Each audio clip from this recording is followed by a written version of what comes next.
अस्सलाम वालेकुम। आज जो टॉपिक हम डिस्कस करेंगे यह है मैन्युफैक्चरिंग ऑफ यूरिया। बच्चे इस टॉपिक को अगर एग्जामिनेशन पॉइंट ऑफ व्यू से देखा जाए तो सबसे मोस्ट इंपॉर्टेंट लॉन्ग क्वेश्चन है इस चैप्टर का। Most important long question.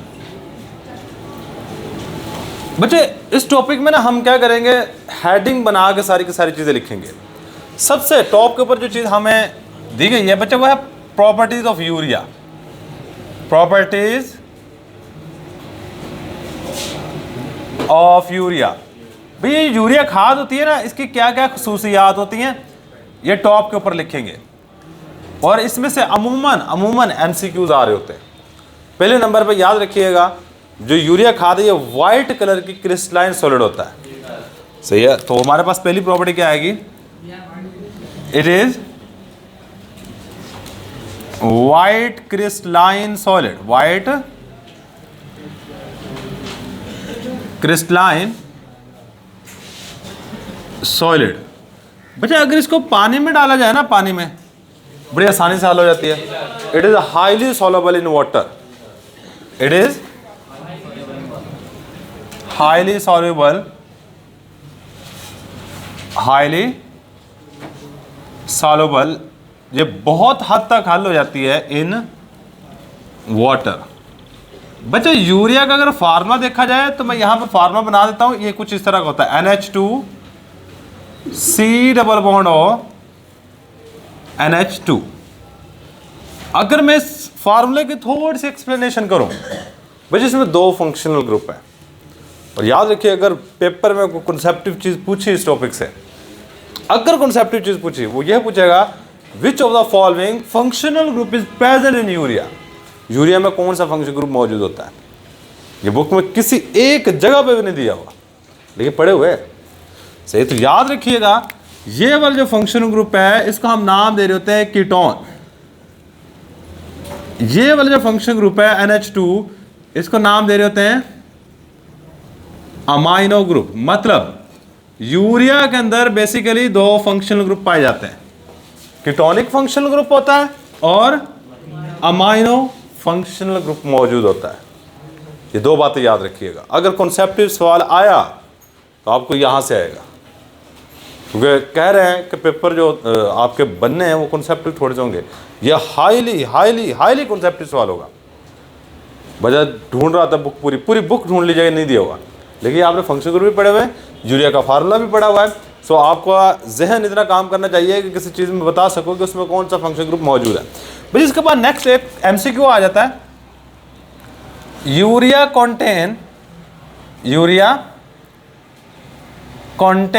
रखता है 46.6% नाइट्रोजन। और ये पास पेपर में काफ़ी दफ़ा एमसीक्यू आ चुका है।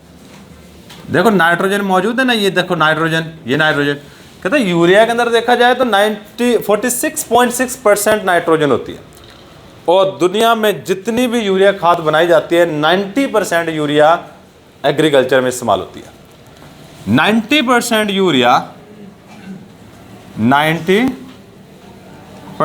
Urea is used.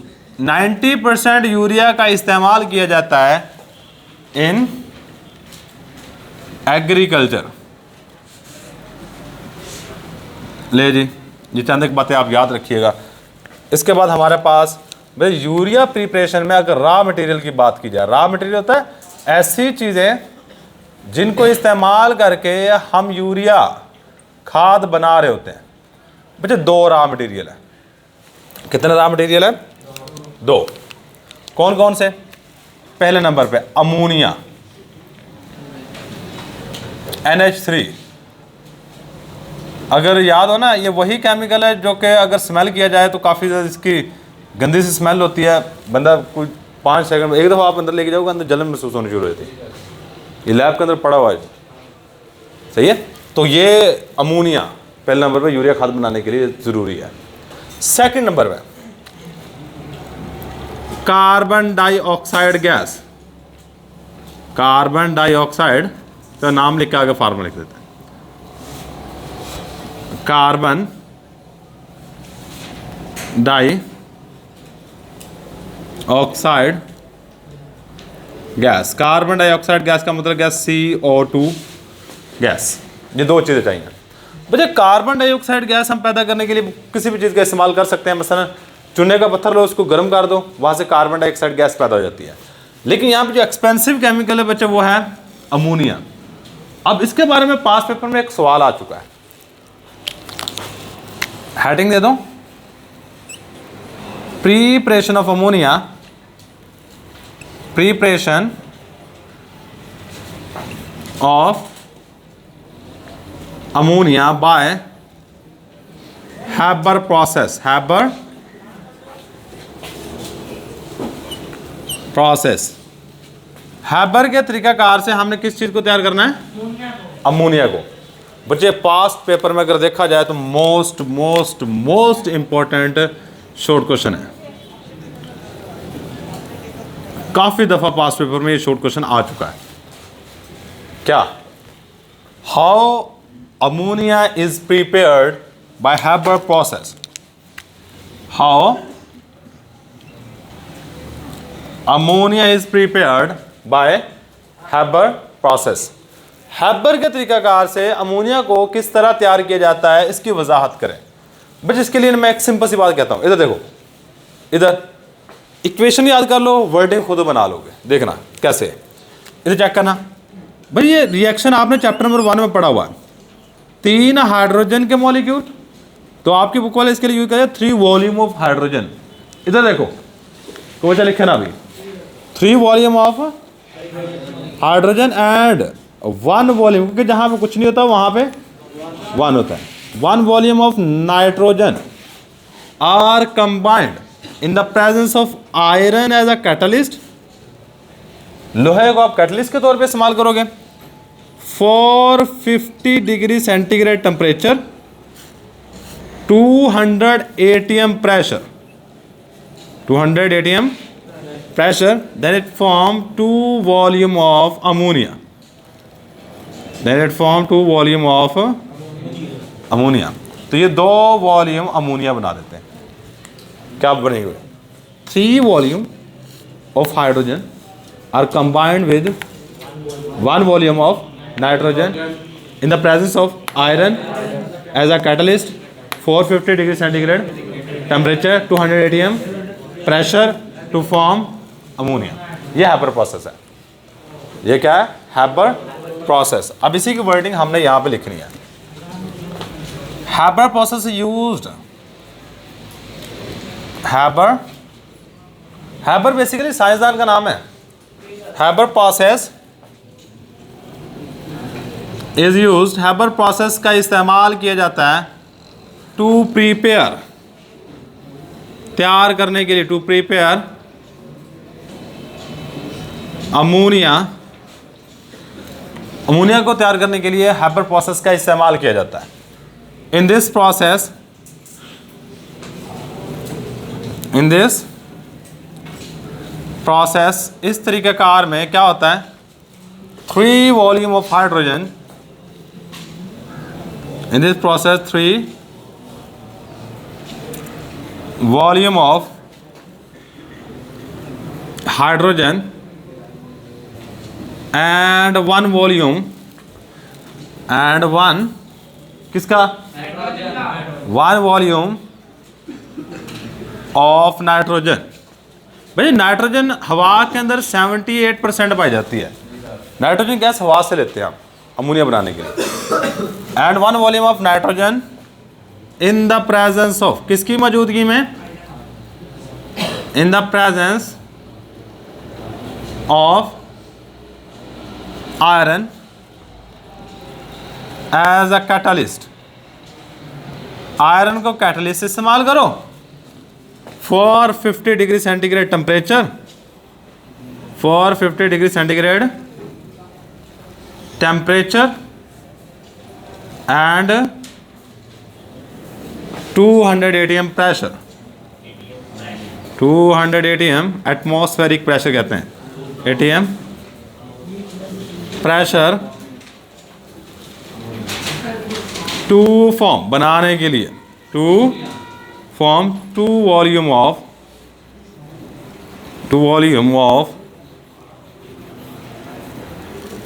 अमोनिया। ले ली, ये है हैपर प्रोसेस। बच्चे इसमें अगर देखा जाए एग्जामिनेशन पॉइंट ऑफ व्यू से, बच्चे वो आपकी इक्वेशन है, इक्वेशन सही है, वर्डिंग शायद ही क्यों पड़े। उसके बाद अगर इक्वेशन सही लिखी है तो वर्डिंग ऑटोमेटिकली इक्वेशन को देख के आप लिख सकते हो। सही है, तो ये आ गया जी preparation of ammonia by Haber process. अच्छा, अब इसके बाद हमारे पास steps to involve urea manufacturing. Urea manufacturing के क्या है हमारे पास स्टेप्स। बच्चा आपकी बुक के हवाले से देखा जाए तो 3 स्टेप्स दिए हुए। कितने स्टेप्स दिए हुए हैं? 3। बाद में यही पूछ लेता है कि how many steps are involve in manufacturing of urea, तो आंसर विल बी 3। बच्चे हर बंदे की अपनी मर्जी है। आप सेकेंडरी की बुक उठा के देख लो, वहाँ पे 6 स्टेप दिए हुए हैं। वहाँ पे कितने दिए हुए हैं? 6 स्टेप। तो हमारे पास यहाँ पे सिर्फ ओनली 3 स्टेप्स जो कि ज़रूरी हैं यूरिया मैन्युफैक्चरिंग के लिए। सही, तो यही बात हम यहाँ पे लिखेंगे, 3 steps are involve. 3 steps are involve for the manufacturing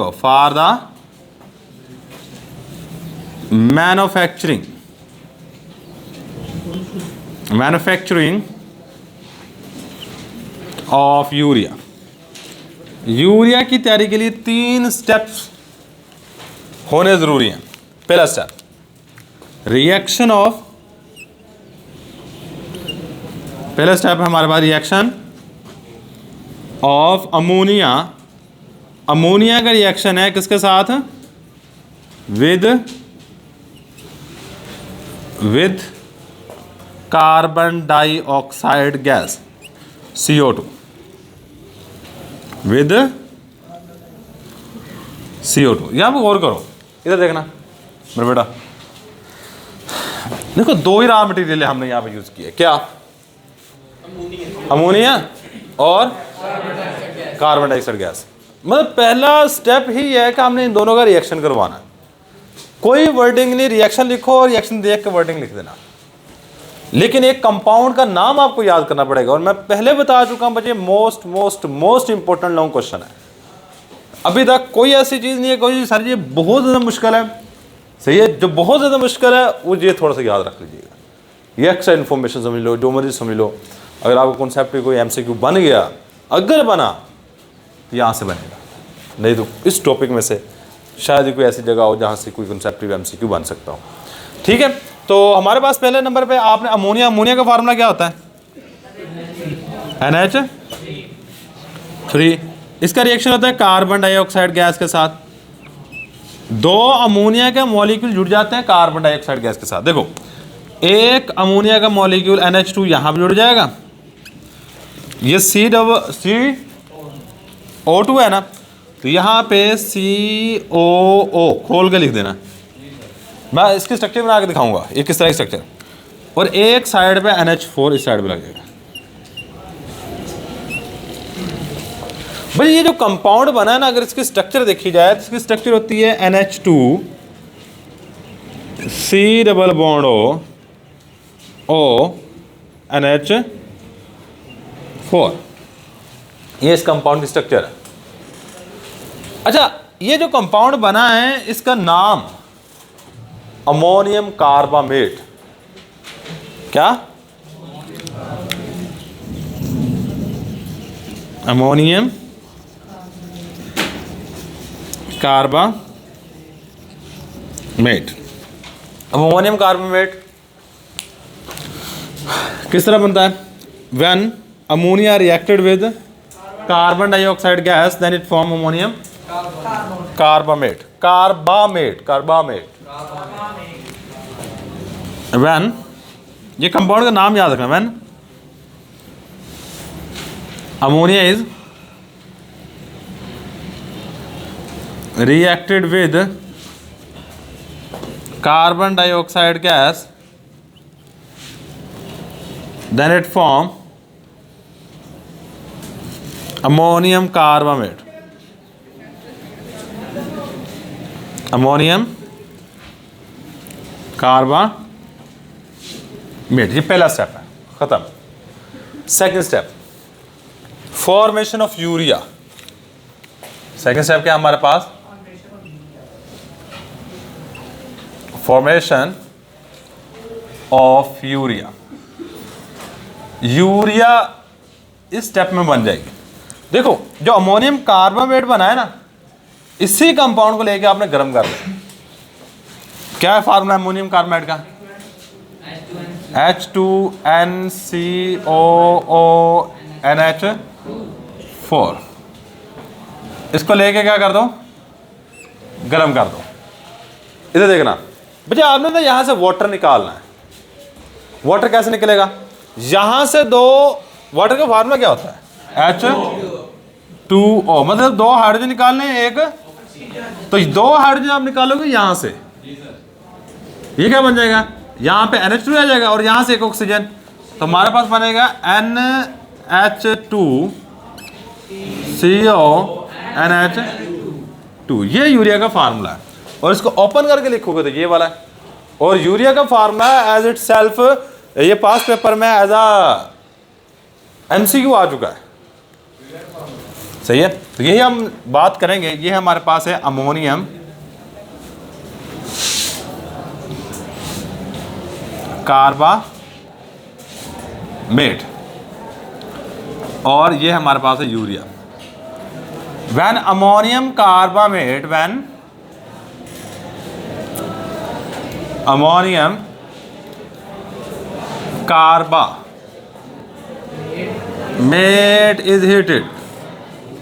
is heated in the presence of steam, in the presence of steam, भाप की मौजूदगी में, then it form urea, then it form urea. मतलब आपने भाप की मौजूदगी में इसको गर्म करना है और इससे यूरिया बन जाएगी। बच्चे यहाँ पे जो यूरिया बन रही होती है ये बेसिकली होती है लिक्विड फॉर्म में। किस फॉर्म में? लिक्विड फॉर्म में। मतलब यहाँ तक यूरिया बन चुकी है। इसके बाद क्या बनाना होता है? इसके दाने बनाने होते हैं। और दाने बनाने के अमल को ग्रैनुलेशन कहते हैं। थर्ड स्टेप क्या हमारे पास? ग्रैनुलेशन। अब ग्रैनुलेशन में क्या होता है कि the process of conversion of liquid urea into granules. Granules word आपने पढ़ा हुआ है, या ग्रैनुलर स्ट्रक्चर आपने पढ़ा हुआ है। राइबोसोम्स आर ग्रैनुलर स्ट्रक्चर, दानेदार साख्तें होती हैं। मतलब दाने बनाने के अमल को ग्रैनुलेशन कहते हैं। बेशक साथ में लिख लो उर्दू में,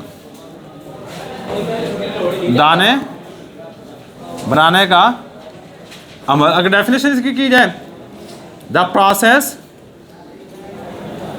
वो तरीका का, the process of conversion. Conversion का मतलब क्या होता है? बदलना। ये बेसिकली बदलने का तरीका कार है। The process of conversion of liquid urea, liquid urea, liquid urea को आपने बदलना है किसमें? Into granules. ग्रैन्यूल्स का मतलब होता है दानों में। इसको हम नाम दे रहे थे, इज कॉल्ड ग्रैनुलेशन। बच्चे इस तरह का एक कमरा होता है। अब इस साइड में सुनना मेरी बात। बच्चे इसमें ना पता क्या करते हैं? ऊपर से लिक्विड यूरिया को स्प्रे कर देते हैं। लिक्विड यूरिया क्या कर देते हैं? स्प्रे कर देते हैं। नीचे से गर्म हवा ऊपर की तरफ भेजते हैं, हॉट एयर। नीचे से गर्म हवा ऊपर की तरफ जा रही है, ऊपर से लिक्विड यूरिया को कर दिया स्प्रे। कहते जब तक वो लिक्विड यूरिया नीचे आती है वो ग्रैन्यूल्स में तब्दील हो जाती है, दाने बन जाते हैं उसके। ये है जी granulation. Liquid urea is spread at the, ये टावर, इसको टावर कहता है आपकी बुक वाला। क्या कह रहा है इसको? Tower. Liquid urea is spread, liquid urea is spread at the top of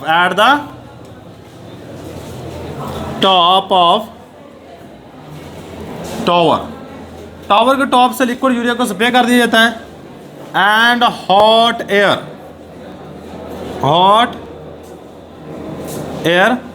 rise up from the bottom,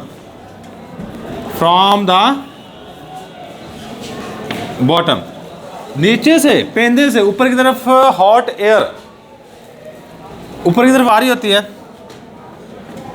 now अब क्या होता है, the liquid urea is converted into, the liquid urea is converted, liquid urea बदल जाती है, converted into, किस में बदल जाती है, ग्रैन्यूल्स में। अब जो ग्रैन्यूल्स बनते हैं, दाने बनते हैं, इसको बोरे के अंदर पैक किया जाता है और इसको आगे मार्केट में भेज दिया जाता है। Urea is packed and stored, urea is packed, पहले इसको पैक कर देते हैं पहले बोरियों के अंदर, एंड स्टोर्ड, और फिर आगे मार्केट के अंदर इसको भेज देते हैं। बच्चे ये है जी हमारे पास ग्रैनुलेशन और ये है जी हमारे पास मैन्युफैक्चरिंग ऑफ यूरिया। बच्चे इस टॉपिक को अगर देखा जाए, फिर मैं बता रहा हूँ 2-3 MCQ है इसमें। 90% यूरिया कहाँ पे इस्तेमाल हो रही है, एग्रीकल्चर में 46.6% नाइट्रोजन है, सही है। तो बच्चे अगर मैं इस कंपाउंड में पूछूं कि फंक्शन ग्रुप कौन सा मौजूद है, तो बच्चे ये याद रखिएगा, ये वाला फंक्शन ग्रुप है ईस्टर लिंकेज। ईस्टर लिंकेज मतलब अमोनियम कार्बामेट में जो फंक्शन ग्रुप पाया जाता है वो ईस्टर लिंकेज है। वो क्या हमारे पास ईस्टर लिंकेज है, सही। तो यही चांदी की चीज़ें याद रखनी है। अब यहाँ जो पॉसिबल शॉर्ट क्वेश्चन है वो ये है कि right down the properties of urea, urea की प्रॉपर्टीज लिख दो। सेकंड शॉर्ट क्वेश्चन आपको ये बन सकता है write down the raw material of urea, 2 raw material है। How ammonia is prepared in Haber process, very important short question. What is granulation of urea, सही। तो बच्चे ये चांदी की बातें याद रखिएगा। यही हमारे पास आज का लेक्चर। अल्लाह हाफिज़। ये काफ़ी ज़्यादा फिर बता रहा हूँ, ये मोस्ट इंपॉर्टेंट लॉन्ग क्वेश्चन है।